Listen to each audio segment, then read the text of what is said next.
E aí, pessoal, sejam bem-vindos. Vai chegando aí para a live.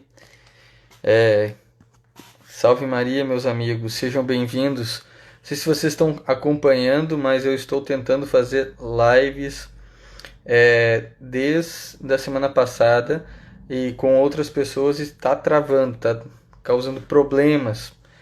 Vocês estão me ouvindo bem? Vocês estão me vendo bem nesse exato momento? Boa noite, Marli, tudo bem? Como é que você está? Salve Maria. Por favor, alguém pode me responder se estão me ouvindo bem e me vendo bem? Sim? Ah, obrigado. Eu realmente não sei o que acontece com a internet quando eu vou participar de uma live, né, como convidado ou quando eu vou convidar alguém. Ela acaba travando, não sei por qual razão, por qual motivo, por qual circunstância. Estou vendo e ouvindo disso. Vamos ver o que vai ocorrer. Aí, Olha aí, olha aí, ó. Olha aí, ó. Isso será que aí eu vai não. dar?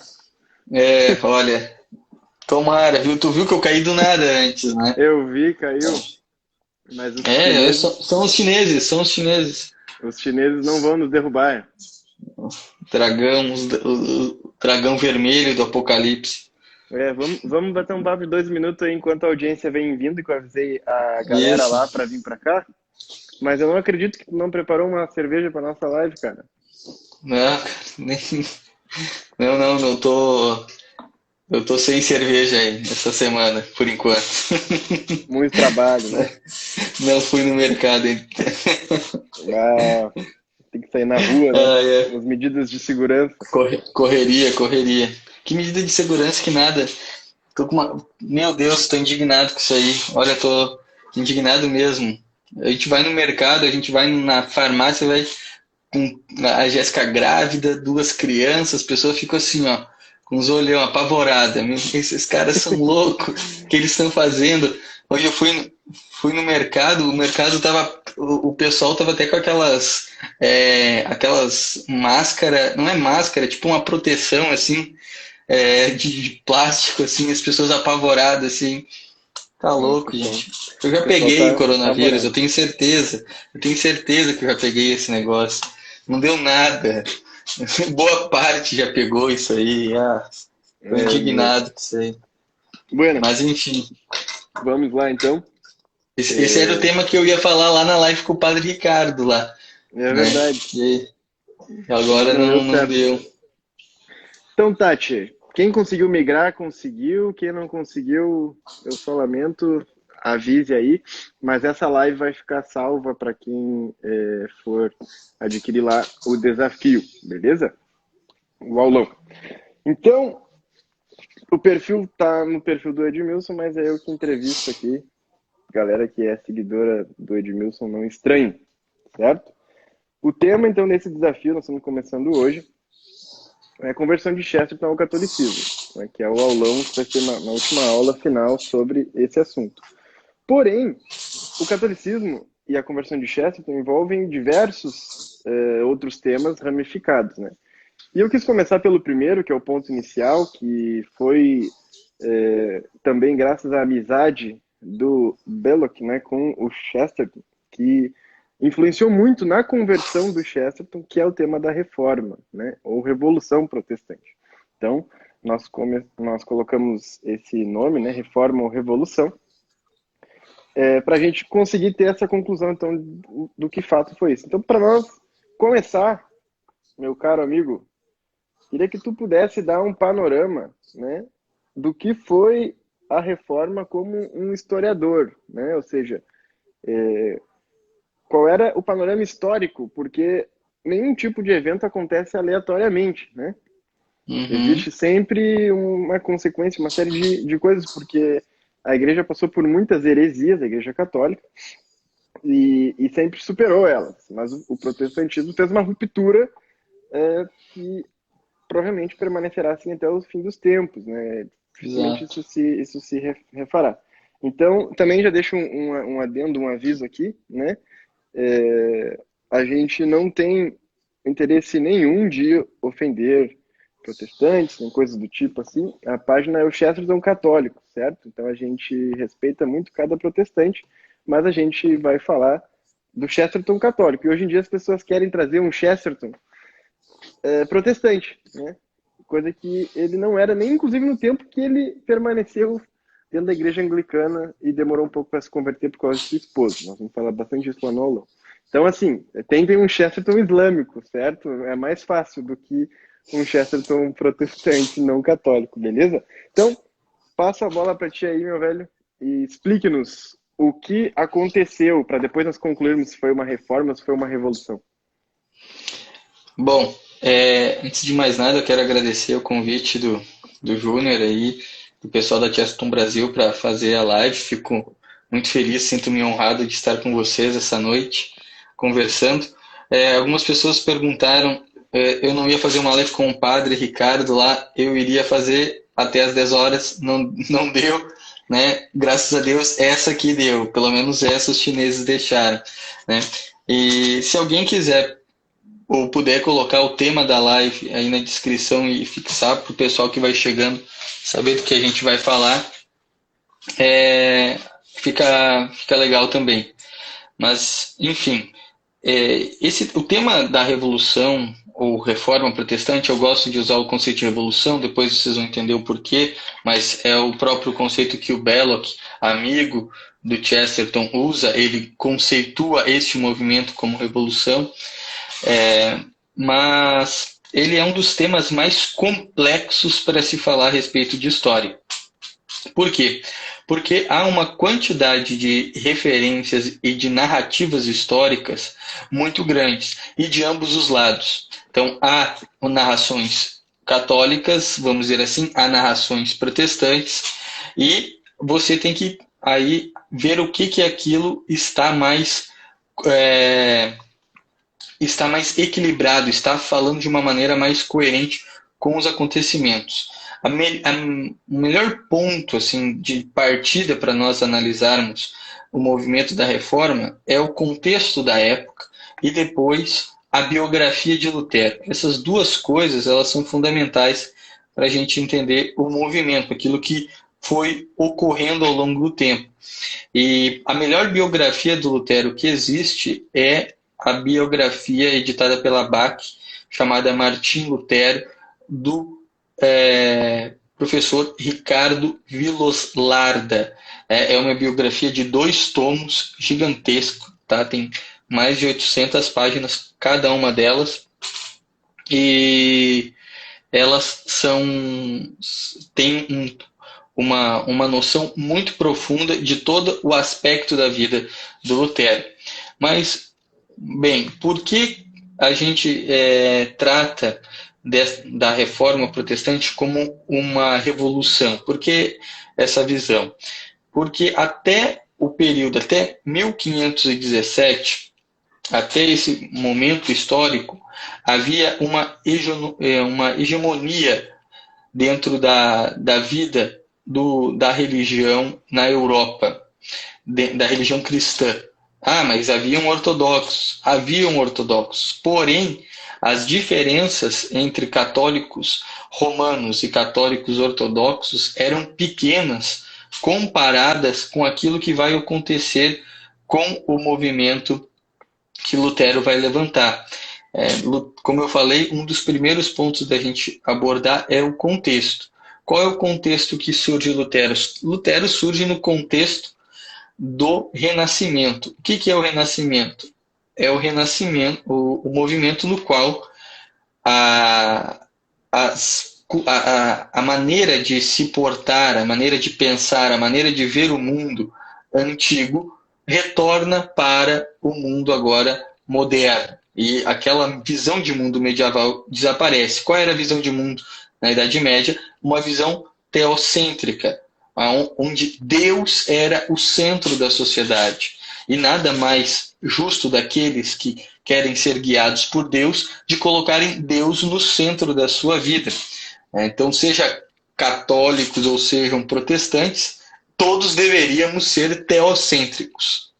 Isso não deveria ter diferenciação. Porém, Lutero, ele acaba sendo guiado por esta visão do Renascimento, na qual o antropocentrismo entra no lugar do teocentrismo, ou seja, na qual o homem ele se torna o grande centro da ação e não mais Deus.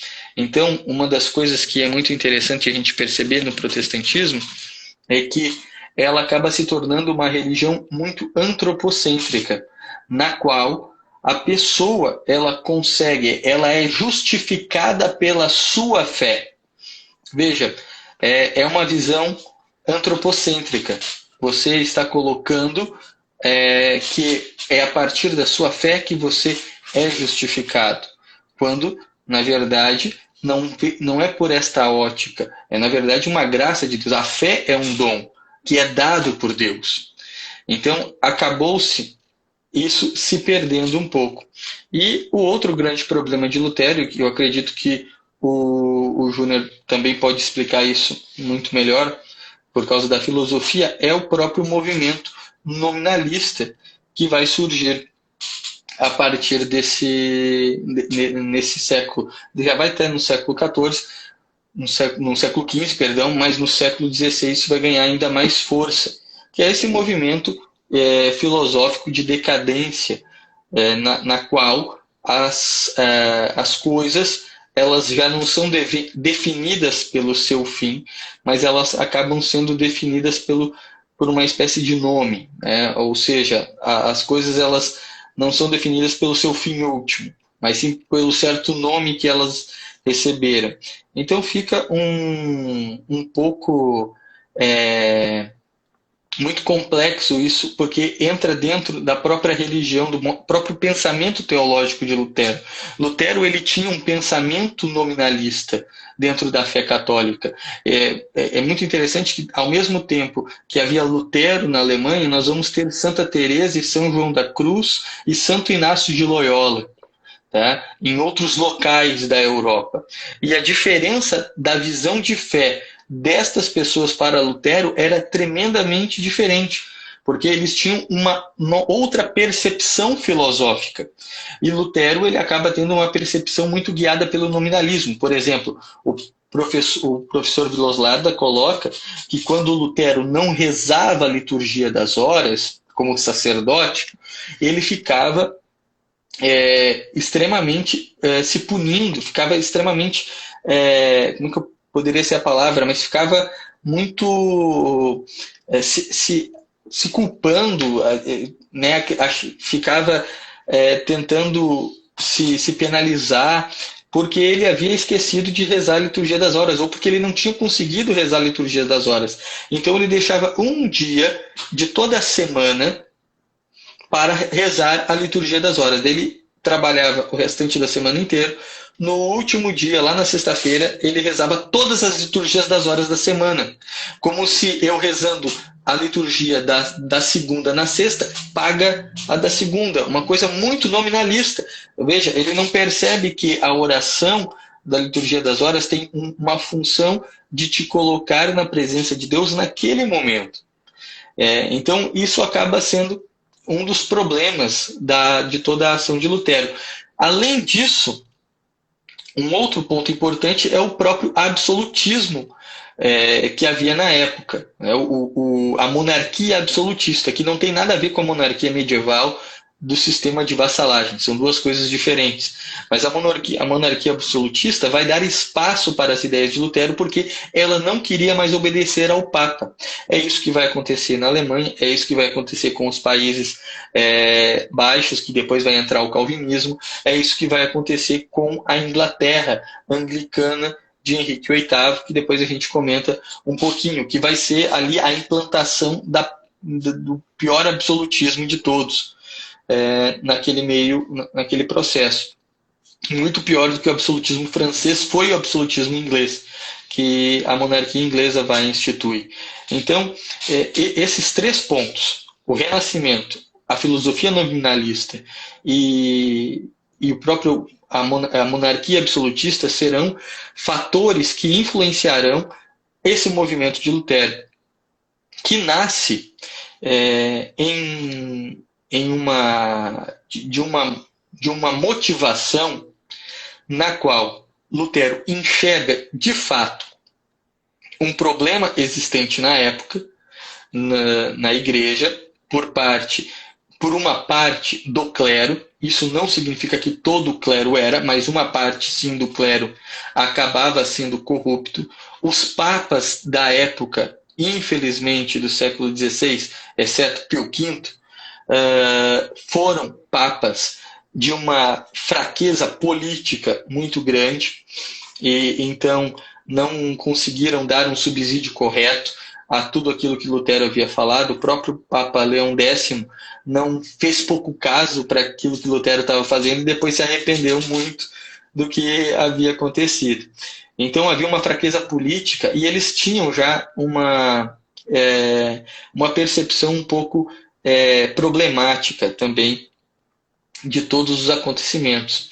Então, por causa desse meio, Lutero acaba usando como motivação essa certa corrupção do clero, e isso leva, então, a todo um movimento que depois vai ser apoiado pelas monarquias absolutistas. É um tema extremamente amplo, tem muita coisa para se falar, mas eu acho que um ponto importante da gente destacar aqui, além do contexto, então, da época, depois eu comento um pouco das indulgências, é a questão da biografia de Lutero. Por que Lutero se torna sacerdote? Lutero, em nenhum momento na sua vida, ele teve vocação para o sacerdócio. O que ocorreu é que o seu pai acaba fazendo uma promessa para Deus, que se Lutero não morresse e nem a sua esposa morresse no ato lá do parto, do nascimento de Lutero, ele entregaria o seu filho para Deus. Só que esquece, seu filho ele era advogado, se não me engano, comerciante, o pai dele, e ele acaba esquecendo disso, e o filho começa a seguir os passos do pai e quer ser um advogado. Nesse meio tempo, quer estudar direito, acho que ele até entra na faculdade de direito na época. Nesse meio tempo, o que ocorre é que Lutero está andando no meio da rua e lá numa viela, lá numa estrada, e cai um raio. E nesse raio, nessa queda desse raio, ele fica impressionado com aquilo, que ele poderia ter morrido. E daí, então, ele acaba se lembrando da promessa que o pai dele havia feito, que havia contado para ele. Ele que nessa época já estava no curso de Direito, Lutero estava fazendo curso de Direito. Agora eu não lembro se o pai dele, alguém perguntou aqui se o pai dele era advogado e comerciante, eu não lembro exatamente, mas ele estava fazendo a faculdade de Direito nessa época. E ele então sai da faculdade e entra para a ordem agostiniana, sem razão nenhuma, simplesmente porque um raio caiu perto dele. Ele achou que aquilo era um castigo divino. Veja, ele havia a visão de fé de Lutero, mesmo antes de entrar para o sacerdócio, era muito complicada, era muito complexa. E a questão da corrupção vai ser apenas um pretexto para ele colocar as suas teses revolucionárias da fé, tá? De motivar, então, todo esse movimento, que vai alterar todo o contexto da época. Imagina, todo mundo daquela época só existia uma religião cristã, só existia havia uma unificação em todas as nações. Eram nações diferentes, povos diferentes, com línguas diferentes, de locais diferentes do mundo, mas tinha uma coisa que unia toda aquela população na Europa, que era a fé. Essa é a verdadeira União Europeia. Essa foi a única verdadeira União Europeia. A fé unia todos aqueles povos. E, de repente, isso não vai acontecer mais. E depois, com Calvino, o problema toma uma proporção na qual está ocorrendo o que acontece hoje. São mais de 10 mil denominações cristãs que nem elas mesmas conseguem se entender entre elas. e que faz com que aquela antiga unificação seja impossível, né? Olha, só eu duvido, assim, nem Jesus voltando, eu acredito que haja uma unificação entre as fés, a própria fé cristã, porque a diferenciação entre elas são tremendas e entre os católicos são maiores ainda. Então, isso desestabilizou. E foi o primeiro passo, tá, para uma decadência que vai ocorrer ao longo do tempo. Né? O padre Leonardo Castellani vai comentar aqui, foi o primeiro não que a sociedade deu, o não à igreja. Né? Não à igreja, e sim a Cristo. E depois isso aí vai se levar a um outro não, que é o não a Cristo, depois vai se levar ao outro não, que é o não a Deus. Mas enfim, e o que ocorre? Só para vocês terem uma noção das coisas. Tá? Depois da Reforma Protestante, da Revolução Protestante, ocorre uma situação na qual as monarquias não obedecem mais ao Papa. E a partir daí, vocês vão ver um aumento muito grande no número de guerras e de batalhas. Por exemplo, a Guerra dos 7 Dias vai ser uma das grandes guerras que vai ocorrer. As batalhas entre nações, disputas territoriais entre nações.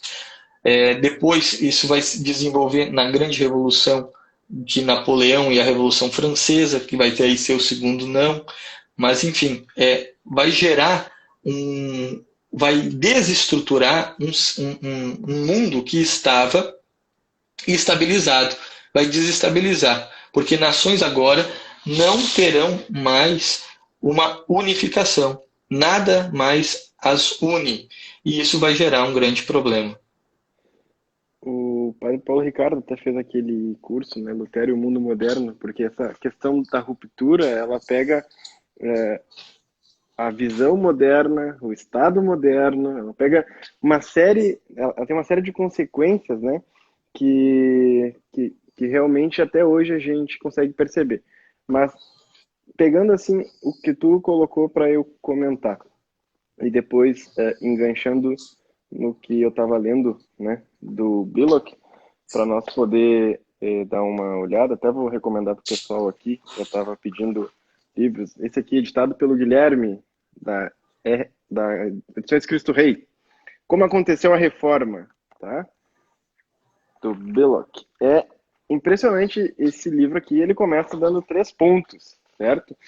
Assim, principais, né? Lutero, que ele chama de assim, uma revolta amorfa, ou seja, tinha uma revolta, mas não havia uma base delineada para o que ele queria. Né?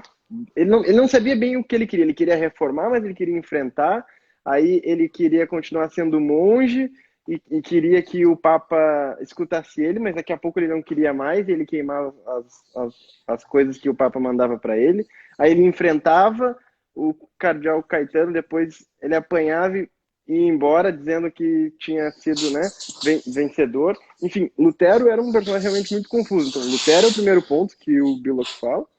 A segunda questão para ele é o acidente inglês, que ele chama, né, assim, ou seja, como que um problema econômico e moral específico de um rei fez com que um país inteiro do nada acordasse não católico, né? E como que isso depois foi acontecendo, ou seja, o povo não teve direito à escolha de nada.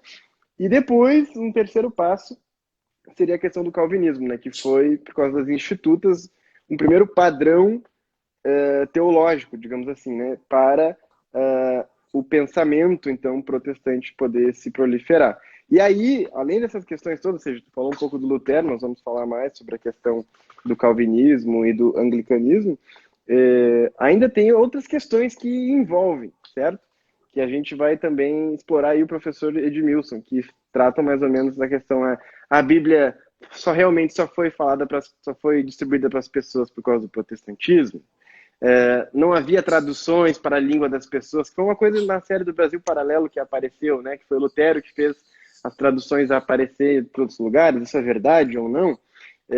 Enfim, outras coisas mais nós vamos entrar nos assuntos aí polêmicos. Temos um historiador aí para falar. Daqui a pouco alguém pergunta da Inquisição, daqui a pouco alguém pergunta da questão da mulher, né?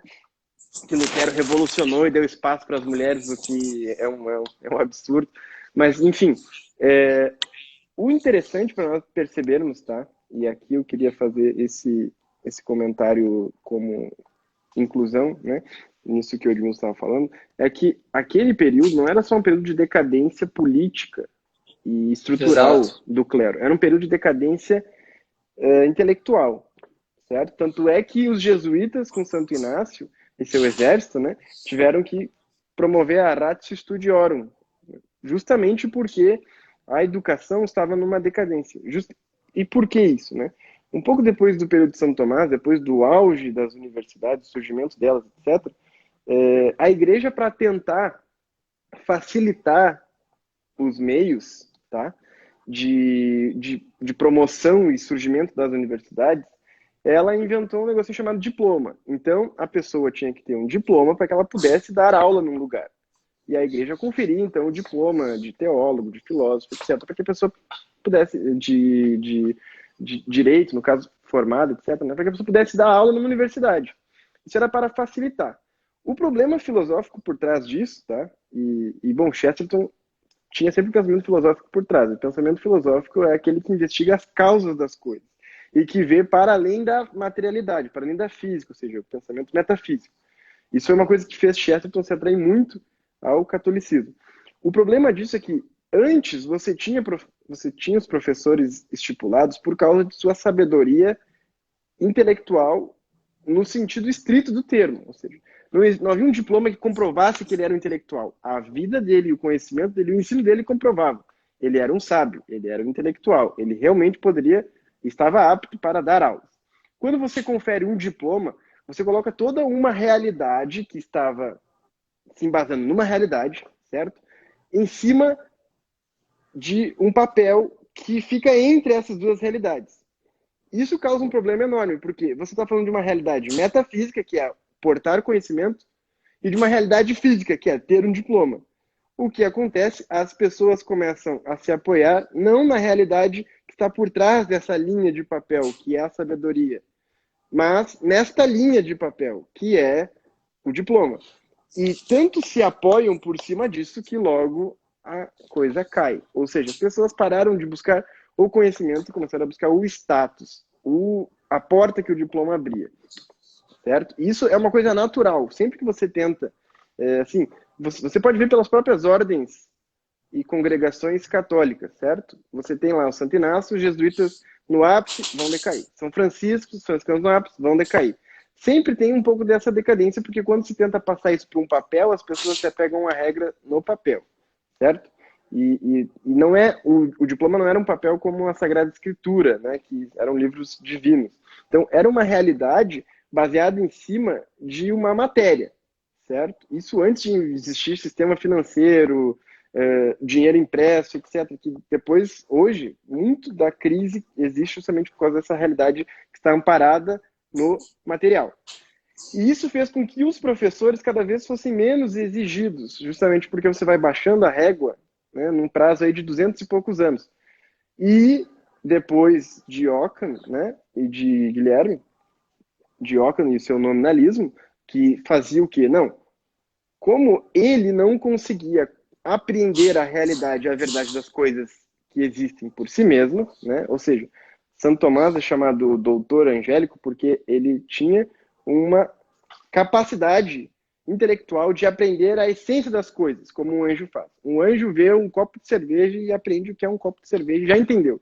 A gente não, a gente tem que começar a partir das partes, a gente precisa fazer várias coisas para conseguir chegar na essência e às vezes nem chega, né?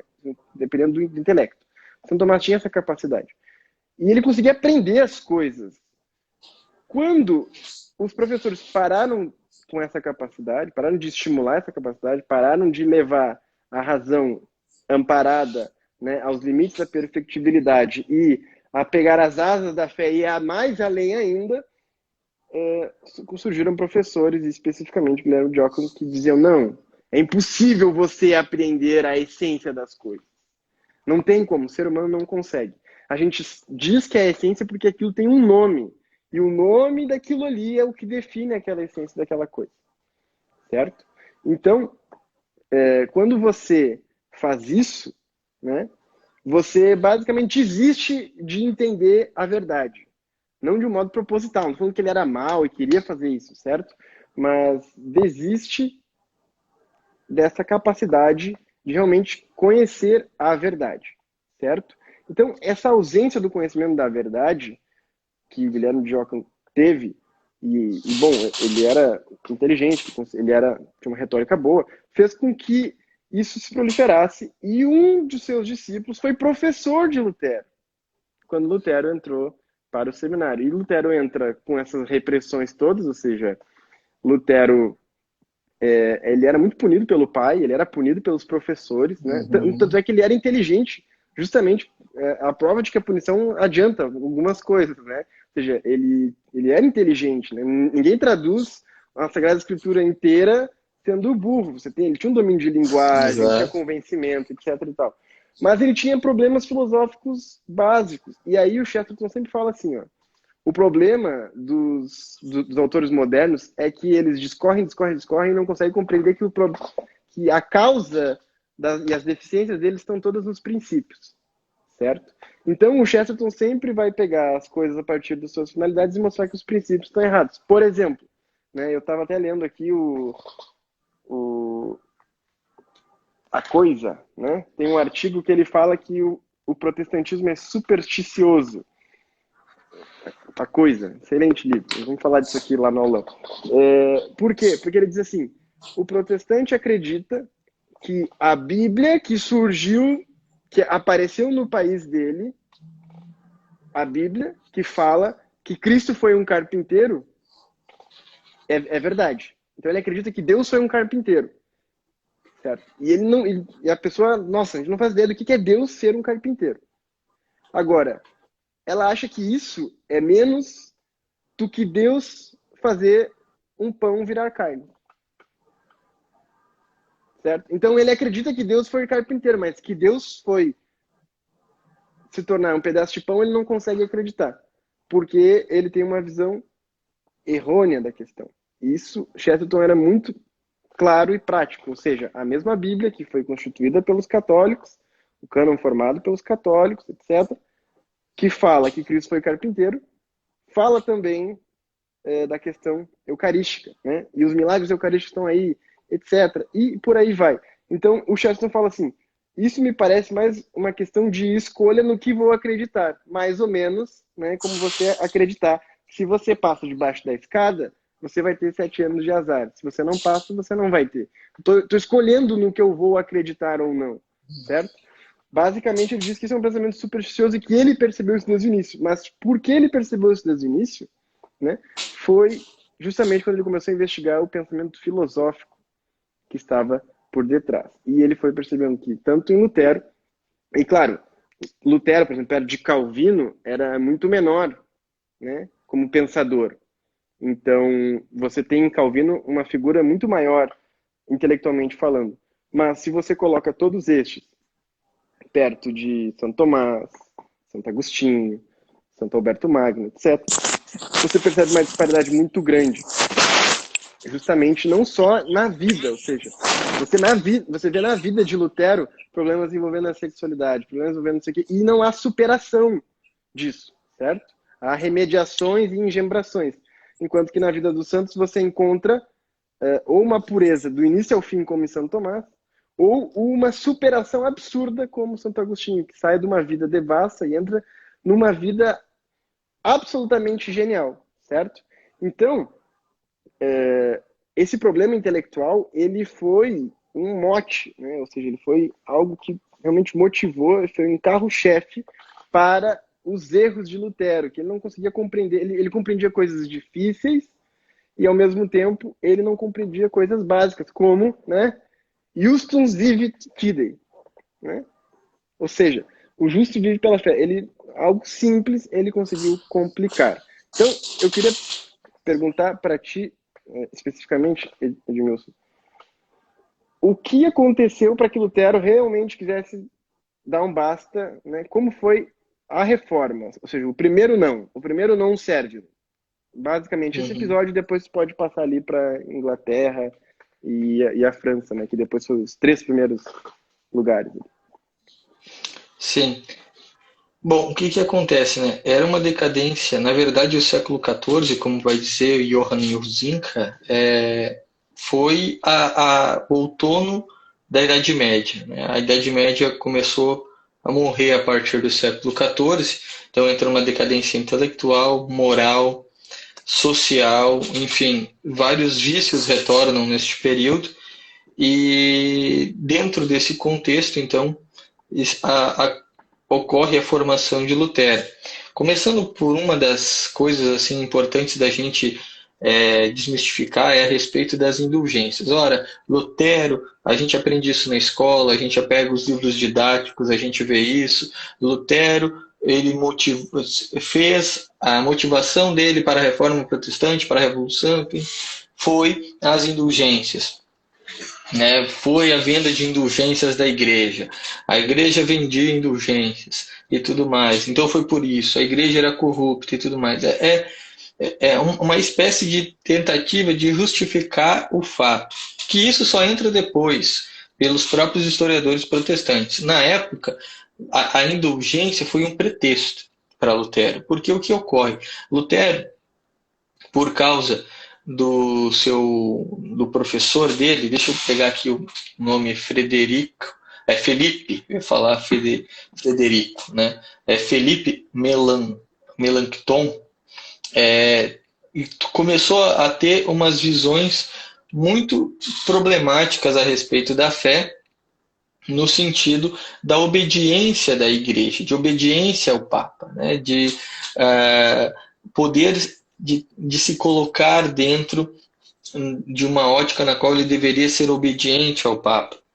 E o que ocorre é que Alexandre VI, no ano um pouquinho antes de 1500, ele acaba decretando um jubileu de 1500, o grande jubileu de 1500, aonde eles reformaram toda a cidade de Roma. Roma só existe hoje por causa da Igreja Católica, senão seria absolutamente nada. No século XVI, a igreja reconstruiu todos aqueles edifícios.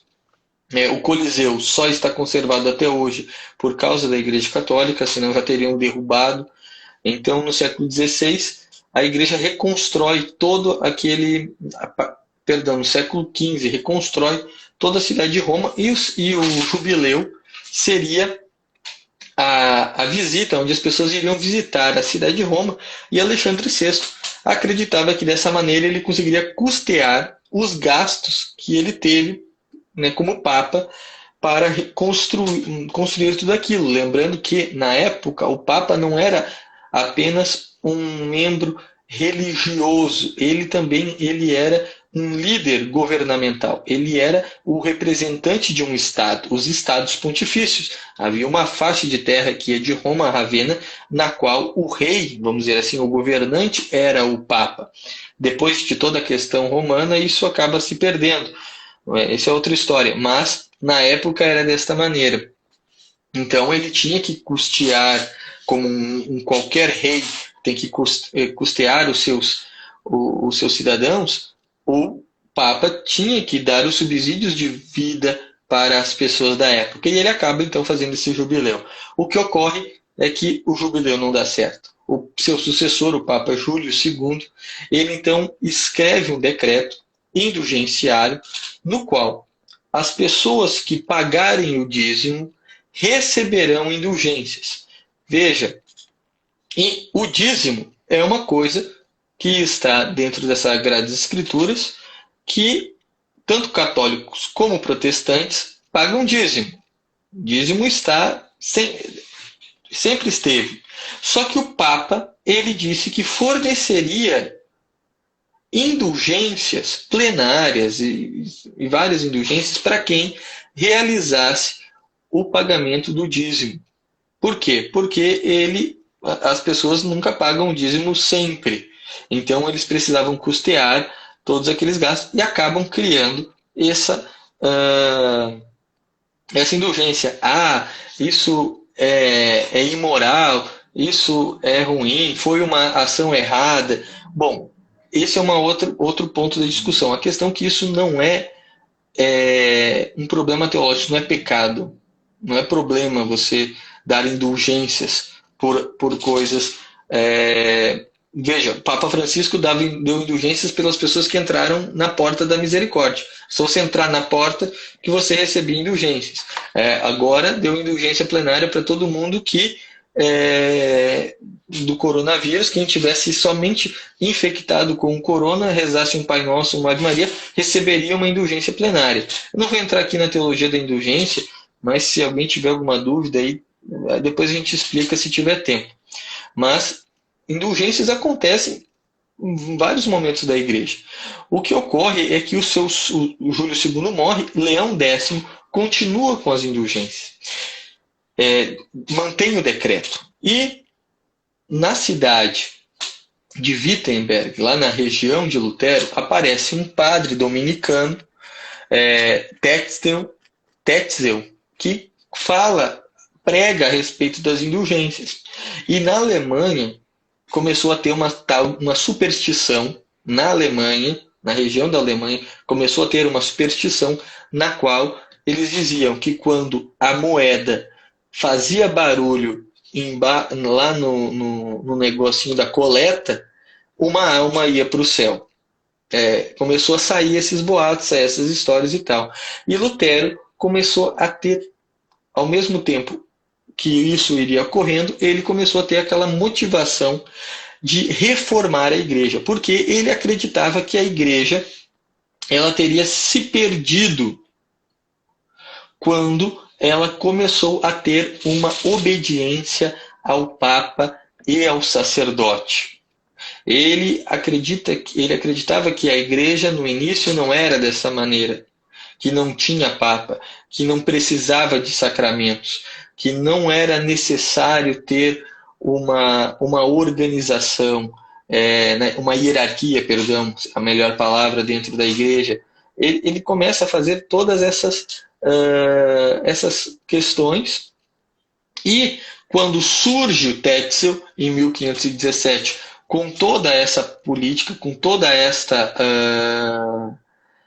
ação, né, de pregação a favor das indulgências, ele acaba usando como pretexto. Mas se a gente pega as 95 teses, a gente vai ver ali Lutero atacando as Sagradas Escrituras, Lutero atacando os sacramentos, Lutero atacando o Papa, que vai ser assim, cada momento que Lutero passa,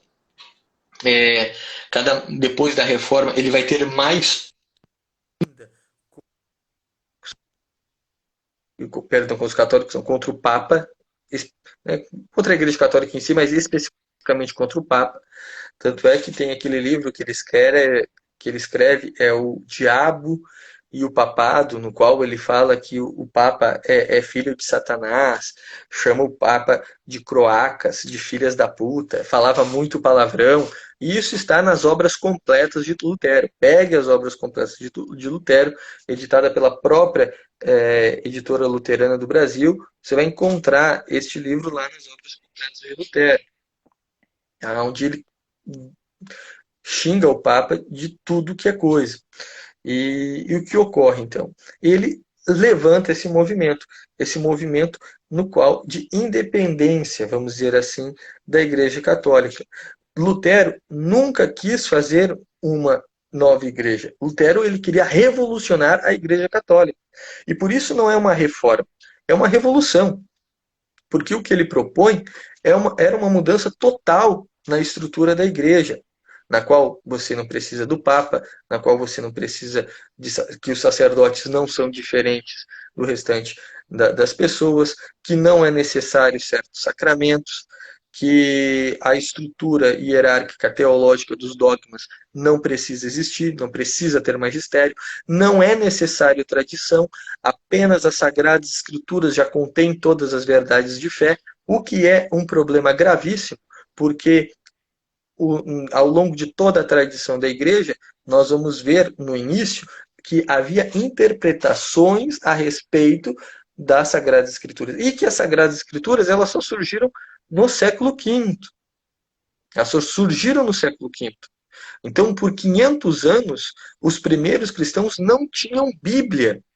Eles tinham, sim, textos sagrados, tinham as cartas, tinham os evangelhos, mas eles não tinham uma Bíblia, eles não tinham um cânon formado. Só vai ser formado no século V. Ou seja, foi a tradição que criou a Bíblia. Não a Bíblia criou a tradição. Então, quando ele diz que ele derruba esse tripé da fé, tradição, magistério e Sagradas Escrituras, é uma revolução para a fé católica. Não tem como você estabilizar isso. Você não tem como ter uma conformidade. Então, as 95 teses de Lutero eram. Né, ele está brincando com a minha cara. Como assim? O que você está propondo? Claro que ele fez denúncias a respeito de certas corrupções, porque o bispo de Wittenberg era corrupto. Uma parte do dinheiro das indulgências que era para ser mandado para Roma, o bispo, que se eu não me engano tinha 18, 20 anos, era bem jovem, ele estava roubando dinheiro, então ele faz uma denúncia, o Papa Leão X aceita essa denúncia que ele havia feito. Agora, quando ele fala que não devemos ter tradição, não devemos ter hierarquia, não devemos ter magistério, você destrói toda a história do cristianismo. E uma outra coisa importante, Lutero, ele sofre uma enxurrada, tá, de uma visão judaizante da fé. Porque o Filipe Melanchthon, ele era professor de hebraico. E nessas aulas de hebraico que ele dava, né, ele que vai ensinar hebraico para Lutero, ele acaba colocando em Lutero uma visão judaizante, ou seja, uma visão do judaísmo dentro da fé católica. E ele acaba criando o protestantismo. Tanto é que a respeito do cânon, por exemplo, Lutero, ele prefere ficar com o concílio judeu de Jânia, na qual teria, daí tem uma discussão enorme dizendo que não teve cânon, mas enfim, vamos pegar que teve cânon, mas no Concílio de Jânia, no qual não está os 73 livros da Bíblia, e ele retira aqui, né, os livros deuterocanônicos, seguindo um princípio judeu, e não segue um princípio católico, que foi de todos os outros concílios, o concílio de Hipona, o concílio de Florença, o próprio concílio de Trento, depois de Lutero. Então, Lutero acaba sendo lavado com essa visão judaizante da fé, na qual, até mesmo, se a gente for estudar um pouco mais profundamente teologicamente, a gente vai encontrar alguns princípios nestorianistas e arianos, no qual ele acha que Jesus não é consubstancial ao Pai e que ocorria uma certa hierarquia dentro da Santíssima Trindade, o que é um problema. A questão é que, até Lutero ser excomungado da igreja, ele queria fazer uma revolução, ele queria alterar a igreja em si. Lutero não saiu e abriu uma catedral na frente da igreja católica e disse, aqui é o meu templo luterano. Não, ele queria fazer uma revolução na própria igreja. Mas quando ele é excomungado em 1525, Lutero, então, ele pira, ele fica maluco. E ele começa a criar uma movimentação política e até mesmo de desapropriar as terras da igreja. Por exemplo, a Catedral de Wittenberg, que está lá, a sede do luteranismo, foi construída pelo suor e pelo dinheiro dos católicos medievais daquela região. Aquela igreja era medieval católica e se torna protestante. Vai ocorrer a mesma coisa com a Inglaterra, né? As catedrais medievais anglicanas. Pô, o anglicanismo é do século XVI. Não existiu Idade Média quando existia anglicanismo. Então, todas aquelas catedrais eram católicas que são desapropriadas, que são retiradas, são roubadas. Tá? E o que Lutero fazia? Isso o próprio Ricardo Viloslarda, na biografia de Lutero, vai colocar que os luteranos, né, os protestantes, eles iam até a Igreja Católica, pegavam o padre, sequestravam ele. Eles que também eram padres sabiam celebrar a missa. Celebravam a missa no lugar do padre daquela paróquia e na hora de falar do evangelho, eles dizem o seguinte: olha, nós viemos aqui trazer uma mensagem diferente para vocês, porque a igreja está mudando. Nós estamos fazendo uma reforma, nós estamos fazendo uma revolução. E eles começavam a pregar as 95 teses de Lutero. Imagina isso, o impacto que isso causou na população da época. Foi um baque, se desestruturou. Ao mesmo tempo, deixa eu ver aqui o ano exato Fora as que. questões dos príncipes, né, de todos os políticos e de uma classe mais rica que estava insatisfeita com as questões econômicas que envolviam a igreja, distribuição de terras, fora todas as pessoas que se aproveitaram da situação e aconselhavam Lutero, né, a continuar essas questões. Mas pode continuar aí. O meu fone aqui, acho que acabou a bateria.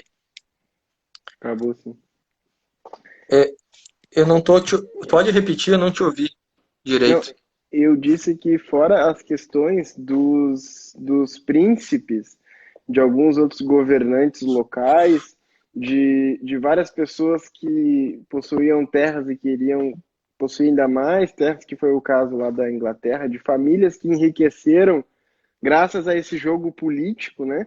Ou seja, Lutero teve não só um certo tipo de apoio popular de uma Alemanha que, em partes, ainda tinha resquícios de barbárie, né? Porque havia sido convertida bem depois do que a própria Inglaterra, por exemplo. Mas existia ali, naquele imbróglio todo, um apoio de várias classes mais altas a Lutero para que ele pudesse seguir em frente. Ou seja, nós temos uma testa de ferro. Vamos continuar, vamos nos desprender. E depois Lutero se espanta que ele causou guerras, né? Que essas lutas Sim, trouxeram divisões, mas ele não conseguiu perceber. Voltamos para a questão intelectual, as questões óbvias, né? não, é uma questão assim, na qual, por exemplo, tá, você pega o que ocorre, tá? Lutero faz todo esse movimento aí, em 1521, ele é chamado na famosa dieta de Worms, né? Worms, agora eu não lembro exatamente como é que se pronuncia. O meu alemão é péssimo. E nessa dieta em 1521, dieta não significa só dieta para regimes, tá? Dieta significa lista, regras. Então você pode ter uma dieta econômica, você pode ter uma dieta social, você pode ter uma dieta religiosa, você pode ter uma dieta alimentícia. Acabou ficando atualmente para essa questão de alimento. Mas enfim, eles chamam para discutir com Lutero, o rei Carlos V chama Lutero para uma discussão a respeito desse movimento que começa a desestabilizar. Por quê?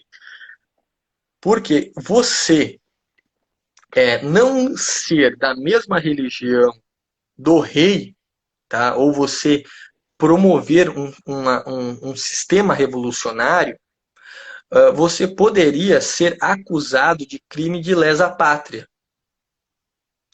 Tanto é que, por exemplo, na Inquisição, os hereges eles eram condenados por heresia na igreja. Mas quem condenava eles à morte era o tribunal civil, não era o tribunal religioso. Não era a igreja que queimava as pessoas. Era o tribunal civil, porque havia uma visão política a respeito daquele ato. Então, Carlos V chama Lutero. E Lutero, ele teve um ato muito corajoso que, diante do rei, ele não negou os seus princípios. O que um dos príncipes que estava lá, Frederico II, não, Frederico II não, não lembro o nome exato, deixa eu ver se eu acho aqui. É, Eu vou aproveitar para te falar que se cair, por mim a gente segue. Não sei tu aí. tá, já vai dar 1 hora? Daqui uns 5 minutos, eu acho. Porque 5, 10 minutos no máximo. Tá? Eu vou terminar essa ideia aqui, e daí a gente. Isso, Príncipe Frederico. Príncipe Frederico. Mas, enfim, o que ocorre é que dentro dessa dieta, Lutero, ele não faz o. Ele não nega a sua fé, os seus princípios, ele mantém, e dentro desse meio tempo, tá? É, o rei Henrique Carlos V fica impressionado com a ação dele e libera ele. E esse príncipe Federico, que Lutero acabou chamando a atenção pela sua coragem, chama ele para viver na sua casa e acaba escondendo Lutero do rei Carlos V. E Lutero desaparece durante aí 5 anos. Nesse meio tempo ele acaba traduzindo a Bíblia do latim para o, o alemão. E o que acontece? No meio desse processo todo de desestabilidade religiosa, de problemas políticos, aonde o rei não estava controlando seu povo, os muçulmanos atacam em 1526. Atacam a Alemanha, matam de mais de 100 mil pessoas. Carlos V tem que parar tudo para pensar em se defender dos muçulmanos, e isso causa uma desestabilidade gigantesca naquela região, fazendo com que Lutero consiga propagar as suas ideias com maior facilidade. O resultado disso foi que a Alemanha entra em um colapso social gigantesco, porque determinadas regiões que antes eram católicas, agora elas são protestantes. E um protestantismo, ele queria transformar todo o catolicismo em protestantismo. Isso vai causar até mesmo confrontos entre católicos e protestantes. E isso desestabiliza, né, vai criar toda uma confusão social, uma convulsão social. É muito, muito complexo esse tema. E que depois isso vai se propagar para outros países, né? Essa revolução vai se propagar aos outros países. E os próprios reis, que já tinham problemas com o Papa, por exemplo, tu pega, por exemplo, a história de Henrique V, que vai ser excomungado pelo Papa.